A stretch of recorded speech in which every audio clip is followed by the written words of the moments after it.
foster carers now for almost 2 decades. And which is a long time. It's a very long time, and I know a lot of people watching this will be like, yes, it is. And how we're still alive, I honestly don't know. But you know what? A journey like a lot of people we have been on is just been incredible. Yeah, so we started as fostering career, fostering children mainly with severe behavioural difficulties, attachment difficulties. You've done a lot of work with different play therapists, haven't you? We started years ago with a private agency, and they generally had the very difficult children to place that couldn't be placed in local authorities or residential units. They were going to almost secure units, and this was kind of the last resort. And I think at that point we learned so much then, didn't we? Yeah, and then from obviously our own 4 children, Levi and Lucas, as the foster talk just said, are diagnosed with severe autism, epilepsy, global development delay. Levi and Lucas they're identical twin boys. They are 17 and they are totally dependent on us for all their basic health and care needs. We have specialist equipment throughout the house for them. And that has been a journey in itself with them. But as well as going through the whole journey with the boys from birth, we have also been fostering still alongside. Yeah, and during his fostering career, we've fostered children that are deaf. We've fostered children that have developed epilepsy while they've actually been living with us. We've fostered children that are bandaged from head to toe with severe eczema. Lots of other different disabilities and additional needs that we've come across over the years. And from our experience, basically as a foster carer for the fostering realities and challenges and rewards of fostering children with disabilities and additional needs, you just need to be really open and honest with your social worker. So we've had situations where the child's needed some specialist equipment, and it's always a battle into who's going to fund it, the local authority or the NHS. And you've always just got to keep your focus on the child, their needs, what they need. Another thing that some people don't realise, obviously you get your fostering allowance and the child's allowance, but foster children are also entitled to apply for disability living allowance in their own right, which can help towards buying sensory equipment, other specialist medical equipment, or just help for day-to-day things that cost extra when you are looking after children with disabilities. I think sometimes when we accept a child coming into our home as a foster child, I think sometimes the diagnosis may not have been made, they may be delayed. And I think once they start living with us, we start to see that things are not quite sitting just right. Yeah. And I think throughout the months of having that child and advocating for that child, that's when you start to see services need to be put into place for the early intervention. So you can have a child that comes to you who's not diagnosed with anything, and say 2 years later, they're absolutely diagnosed with a disability. You know, they might have an EHCP. Making sure they have the right support in place is paramount all the time. And with us, it's always about early intervention. Early intervention is absolutely key, but it's about being able to work with people, voice your opinions, advocate for that child in the best possible way, but also to remember our theory has always been the forefront of everything has always been the child. And at times, other people within the services may find you difficult to work with, which is fine. You know, we're not in this to make friends, but what we're in this to do is to advocate for that child all the time and make sure that their needs are always met. But also, you've got to have a good working relationship with the social worker that you're working with as well. And they've got to be really, really understandable. Yeah, that's really important. It's also really important to find out the child's rights. So Paul mentioned the EHCP, which is an educational and healthcare plan, which can be put in place at school to provide extra TA support for a child with disabilities or SEN needs. Now that's really important because obviously we want the children to succeed, and we don't want the children to attend school and struggle, fall behind, not get the support that they need. So it's important to get the ball rolling for the EHCP as soon as you kind of become aware that there's some additional needs, disabilities there, to make the social worker aware that that needs putting into place as well, because that's a separate department. But even at that point, if you think something's just not right, don't hide it, speak about it and raise your thoughts on it, because somebody else might already have those thoughts and be thinking on the same path as you. Yeah. That's what we've always found as well.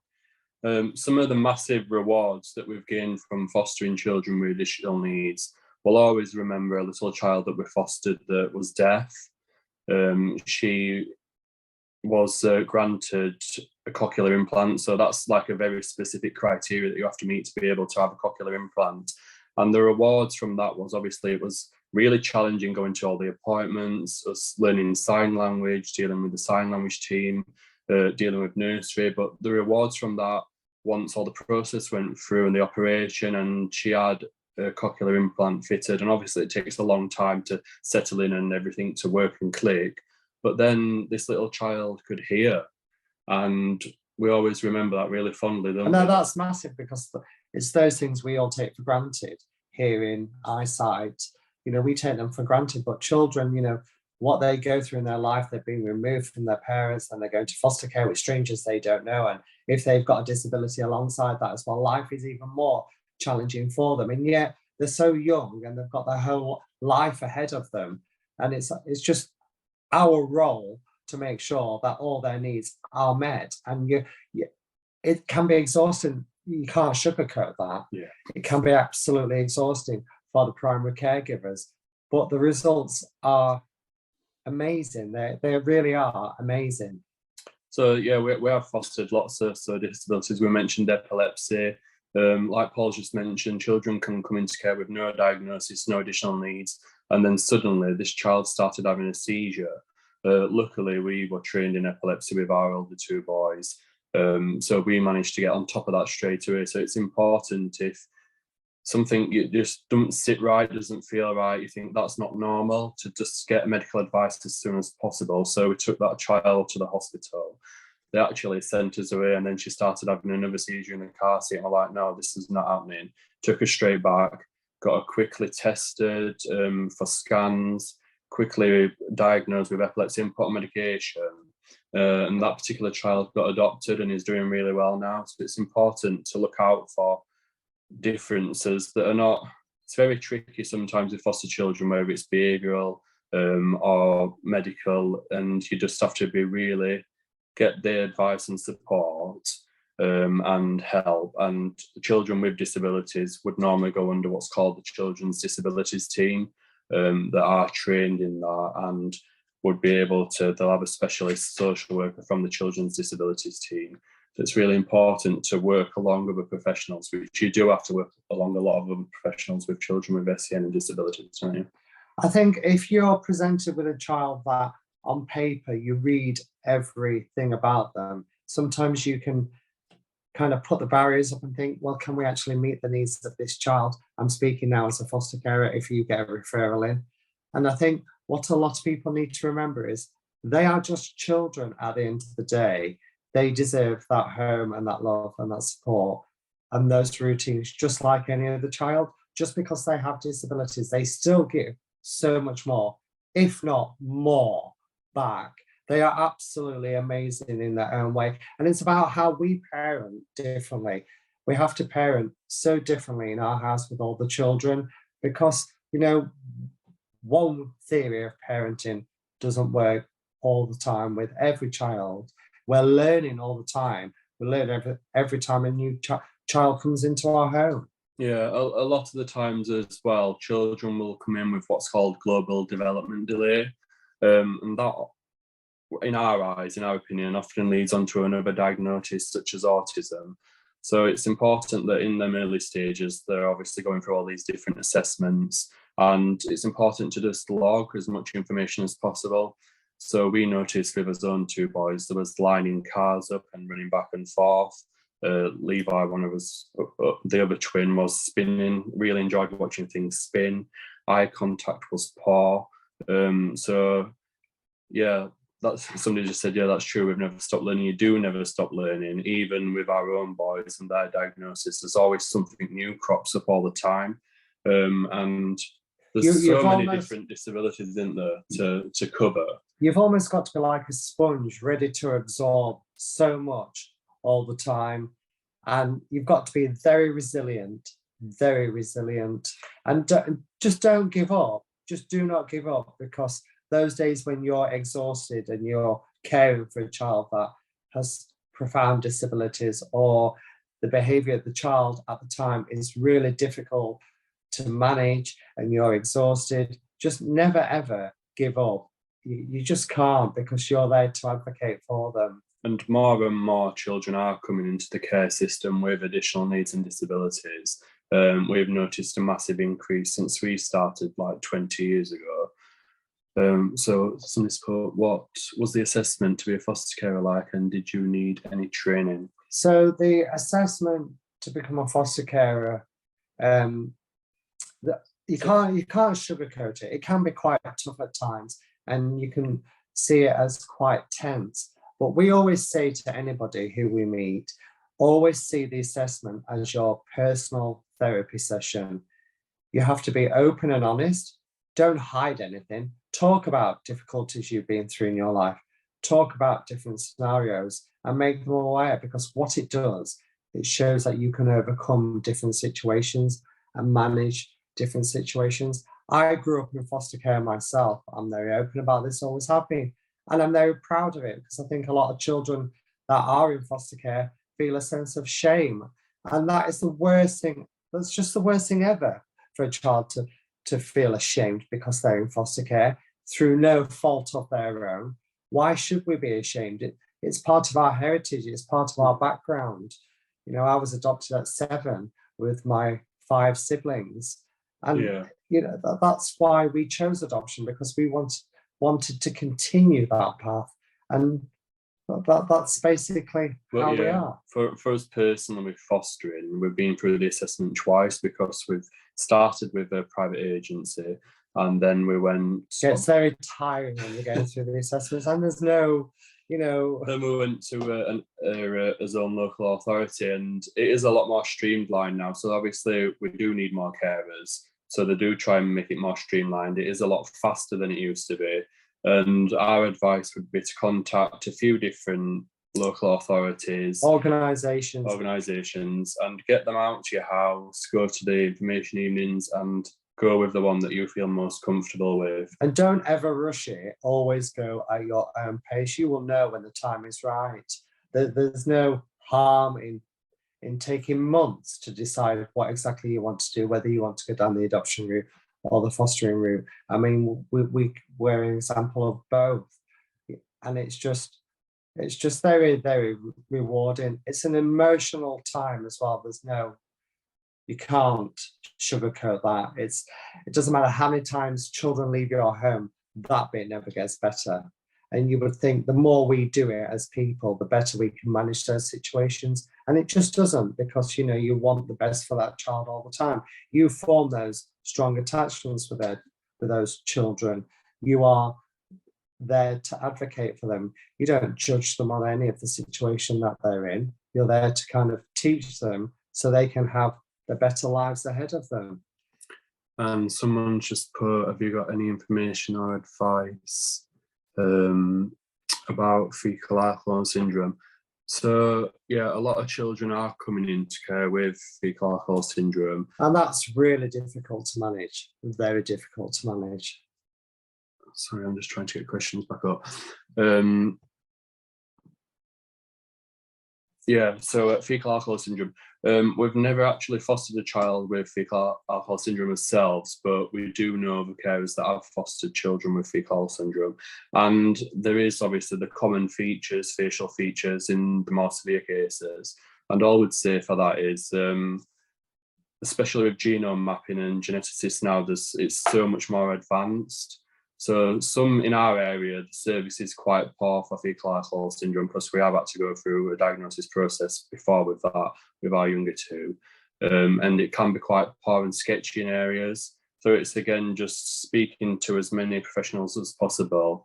If you do think you've got a child or you have got a child with fecal alcohol syndrome, would recommend joining one of the like social media groups. So we know there's lots of things like on Facebook, different groups with parents and carers of children with fecal alcohol syndrome, and just gather as much support, information, advice from people that are living and breathing it, is our advice on that, because you get a lot better feedback, information from people that are actually living and breathing it, rather than sometimes from professionals. But obviously there is organisations as well out there that you can contact, and I think we did have one on our podcast, didn't we?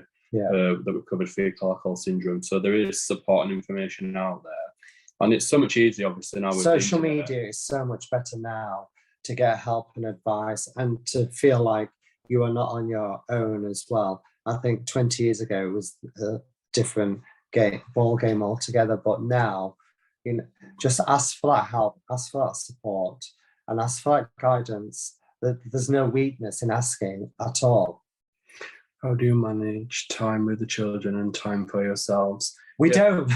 Somebody's asked a really good question here. So how do we manage time with the children and time for ourselves? I think I always joke, and I think a lot of people might resonate with this, I always joke that we turn into machines.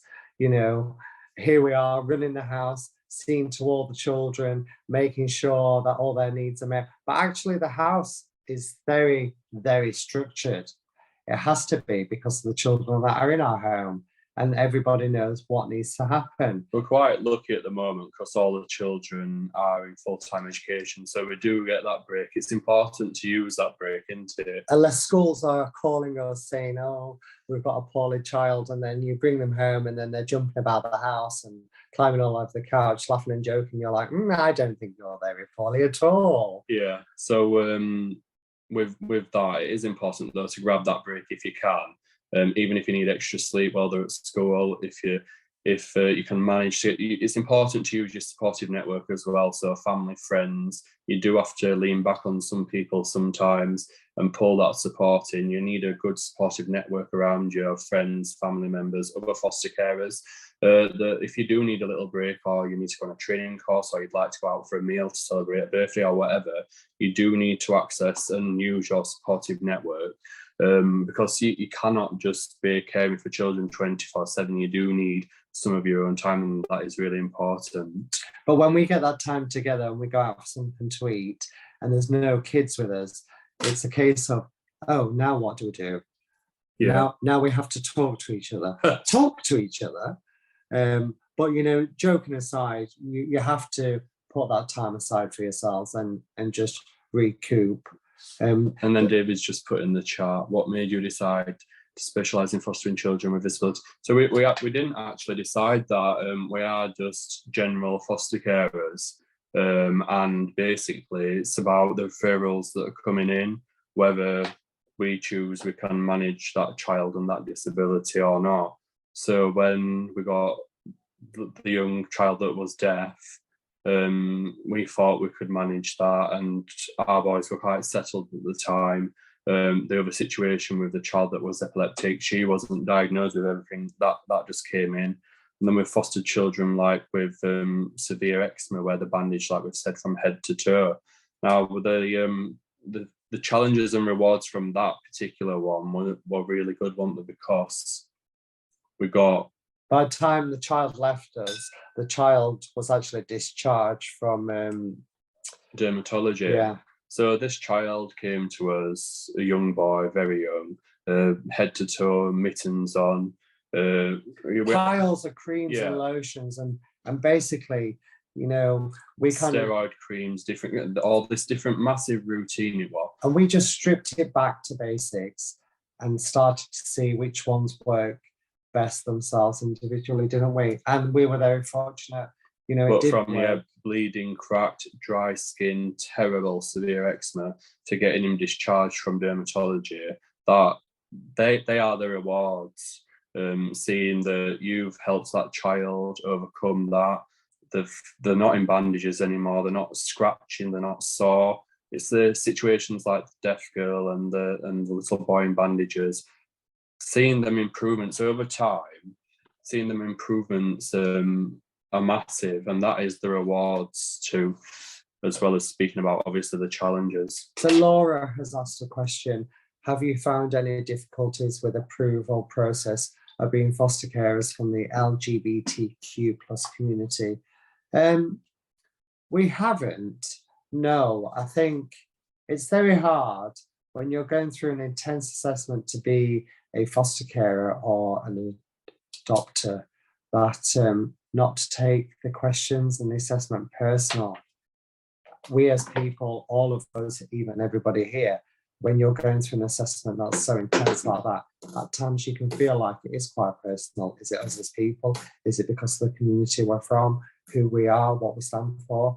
But it's just, everybody has to go through that because they have to do the correct assessment, and it has to be right, because at the end of the day, these vulnerable children are going to be possibly coming into your home. Yeah, I think again with that, it's everybody, as far as we're concerned, how we've been treated, you should be treated exactly the same. So whether you are a single gay guy, a single lesbian, female, whatever background you're from, pronouns, black, white, whatever colour, everybody should be treated the same. And if you do feel like you are getting treated differently because your sexuality, your colour, or any difference or diversity, then you do need to raise that straight away, because you need to feel really comfortable with your organisation that you're going to be working with, because you're going to be working really closely with either your local authority or your agency, your social worker and your assessor. Sometimes your assessor becomes your social worker, other times it's a separate person. So you need to be really comfortable with that. And if you do feel you're getting treated differently, you need to raise that as well and highlight that up. We once, when we were adopting our younger two, Lowton and Lanston, and we were obviously throughout the whole majority of our time we were being fostering children, we had a senior manager who we didn't really know actually say to us, oh, well, if you adopt the two children, we need to look at whether you can still foster. Our response to that was, why do you need to still look at that? This child has been with us now for 4 years. If we were a straight couple, say, for example, and I was married to a lady, she naturally became pregnant, would you say that to that person? I don't think you would. So why would you raise that question now to us? You need to, I think sometimes some people within local authorities need to have a bit more understanding, which brings me on to the question of what extra support do you feel is needed for foster carers who care for SEN children? I think here is a very difficult question. There needs to be a lot more work done here, in particularly for the social workers, in my opinion, that are managing these caseloads where they have children with disabilities that are in foster care and placed with foster carers, because generally the social workers, in my professional opinion over the years, come out, do the staff visits, and they ask all the necessary questions, and they don't actually ask how the child is progressing or what support needs to be put into place, what referrals can be done to help that child succeed. Would you agree with me on that? Yeah, definitely. So with regards to that question, I would definitely agree with Paul on that. The other question that I think we've just missed is, have we ever fostered a child with fabricated or induced illness? We haven't, but we have had children in that have had something done to them and it's been denied by the parent, where they've gone to the investigation team at the hospital and kind of an injury that the parents denied, but the hospital saying it couldn't have been done any other way. And that can be really difficult and challenging. I'm sorry, I'm just trying to get the chat back up. But we've not had a child with fabricated or induced illness caused by parents or carers, where they've been deliberately made poorly or exaggerated an illness. But we have done the children. Sorry, I can't get the chat back up. Let's carry on, Paul. Here we are. We've got the chat. Here we go. So another one's come through. where do I get additional advice and additional support for my child who have additional needs? So this is a big one.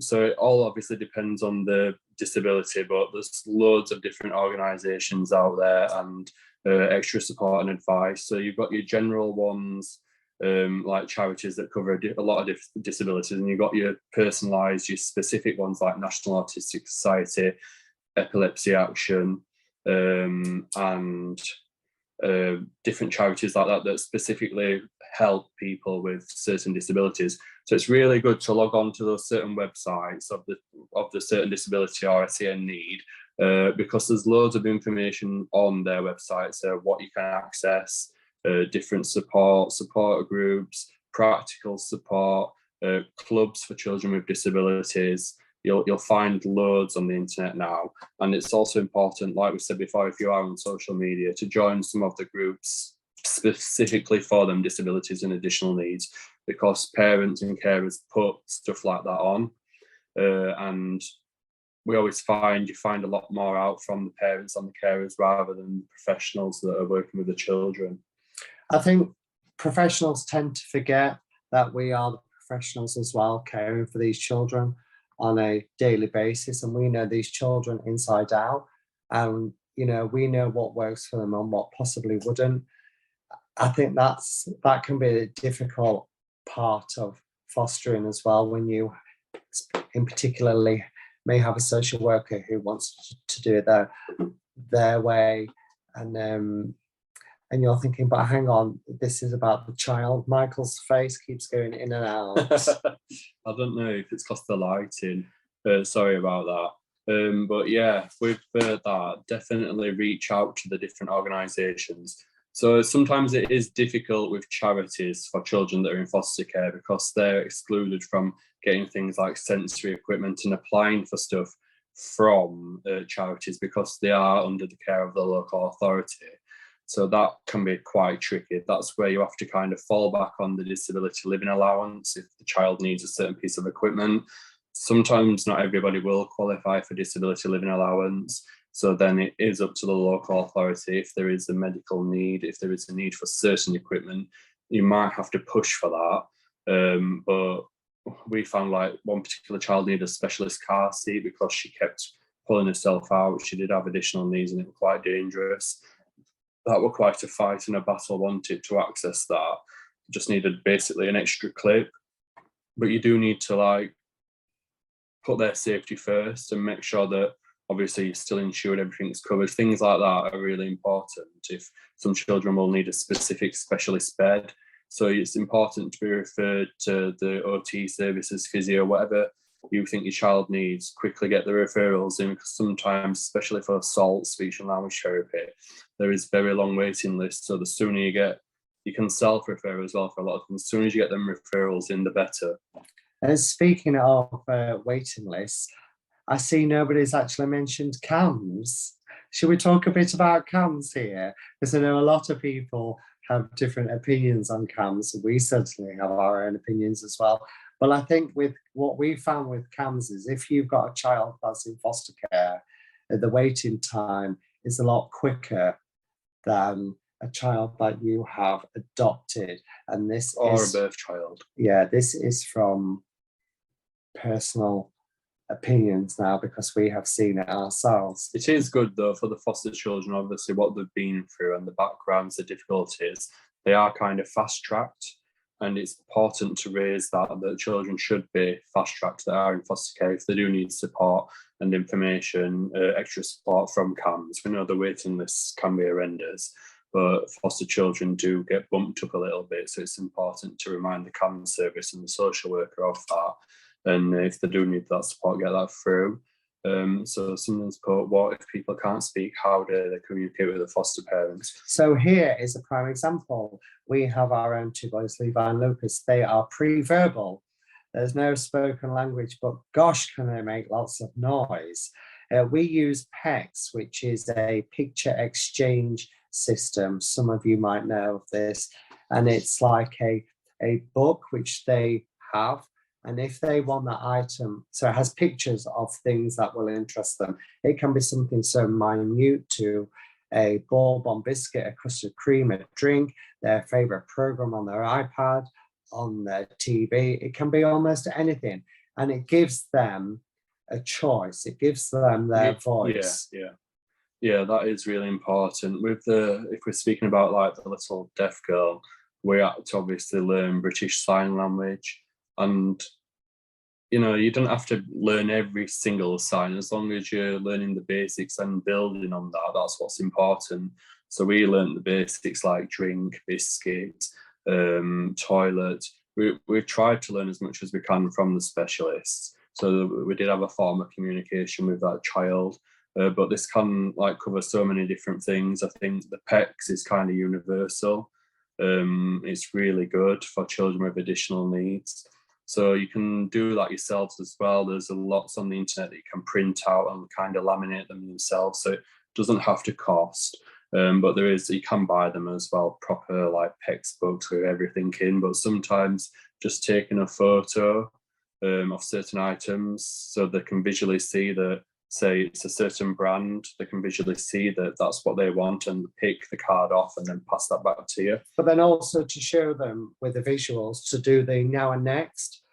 If children know what they're going to be doing now and then next what's going to be happening, that really helps them to keep calm, doesn't it? To know that what is happening. I think children that are pre-verbal can often face these kind of times very difficult because it will come as a surprise to them and they get too much into a routine as well, don't they? Yeah, and another thing with communication, sometimes it's just visual prompts. So they can point to the juice or point that they need the toilet. That's how it happened a lot for us, didn't it, with different children? We have the visuals around the house as well. So where the toilet is, we just have a visual of the toilet. So they know they can place the two items together. But more than often, it can just be reference to object. You don't have to have those visuals all the time. You can use the actual object, give them a choice of 2 or 3 things, physically give them. So if they want the TV on, you give them the remote. If they want a biscuit, you give them the biscuit tin. Or if they want a drink, you give them the juice, and then from there, you're giving them the choice. It's small steps all the time, but you can work so much with smaller steps, can't you? And these are some of the realities of fostering that you do come across, and many are universal. So PECs are not just for the picture exchange. Children with autism, they're very universal. Children could just be delayed, have global development delay, be a little bit behind. And the visuals can really help them, enable them to have their voice, to use the pictures. And our boys use it for cartoons, different cartoon programs, wanting putting on their iPads. It can be very a universal thing for all children, whether they're in foster care or not. Can you make sure you drop in some of the realities of fostering, which we've spoken about? Dawn, thank you so much for sharing your experiences. Listen, we are just normal, everyday people, and we use our platform to kind of talk about the reality of what it's like to be a foster carer. There's no sugarcoating anything. It can be very difficult at times, but it's so rewarding, and the fun you can have and the friendships you can make throughout your journey are just unbelievable. We have really made some very special friends with children we have fostered who have then gone on to be adopted. So we've done the whole transition period there with potential adopters, and those relationships are great, aren't they? Yeah. I mean, what if people struggle? I can't read that.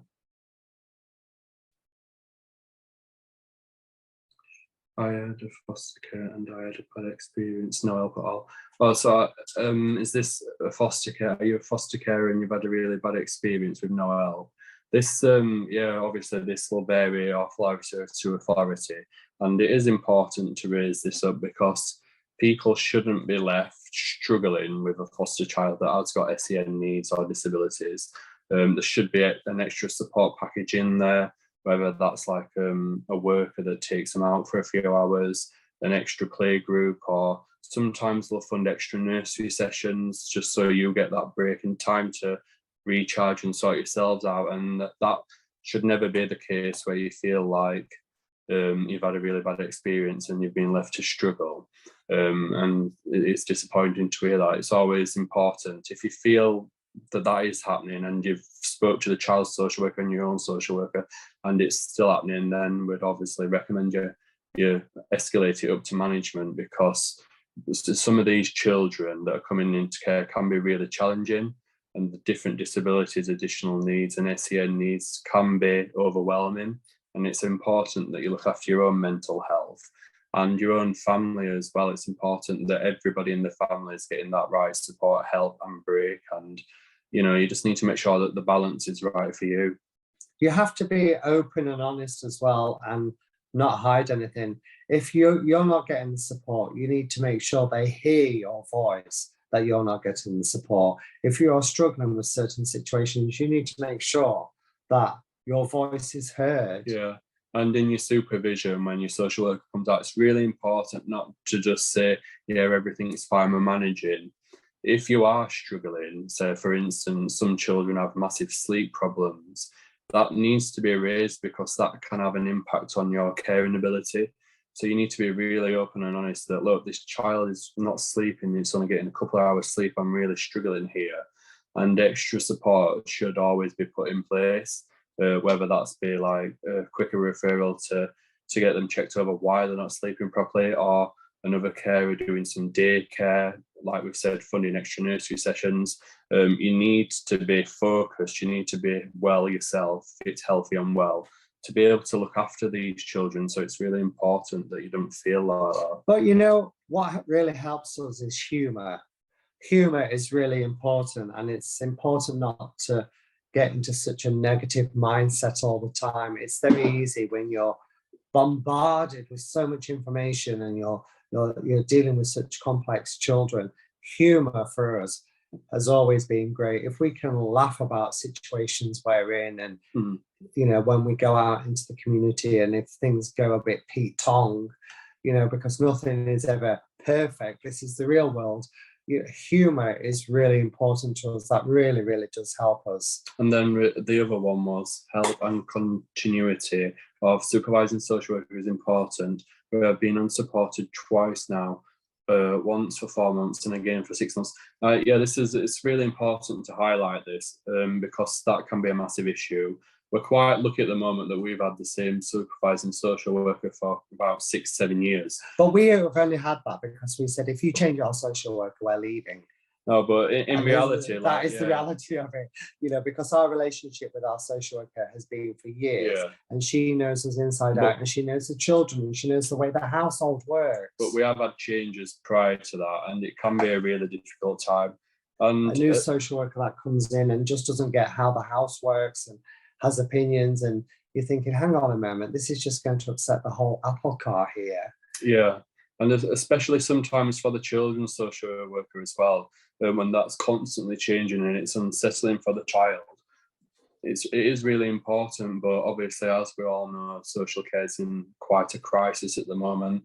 There's a lot of vacancies and a lot of social workers leaving or moving to different authorities, agencies, and it is a challenging time.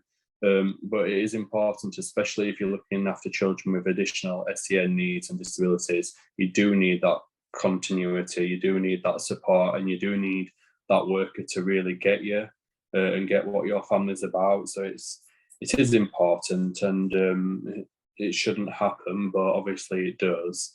But yeah, again, raise that with higher up if it's really affecting you, with more senior management, and try and resolve that, because you do need that certainty, don't you, in that same person.